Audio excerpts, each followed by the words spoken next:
தேவனுடைய நாமம் மகிமைப்படுவதாக. சங்கீதம் 13ஆம் அதிகாரம் 5ஆம் வசனம்.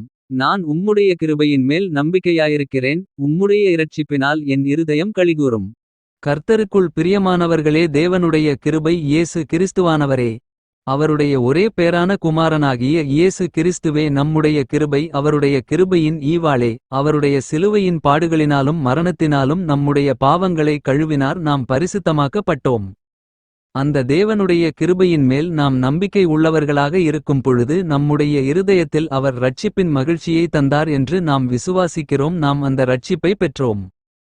நம் வாழ்வை அவர் மலரச் செய்தார். நாம் ஒன்றுக்கும் உதவாமல் செத்தவர்களாக, இருதயத்திலே குட்டுண்டவர்களாக மரணத்தருவாயில் இருக்கும் பொழுது நமக்காக தம்முடைய ஜீவனை தந்து நம் ஜீவனை மீட்டார். அவர் ஜீவன் நமக்குள்ளாக வசிக்கிறது. நாம் அவரை விசுவாசிப்போம்.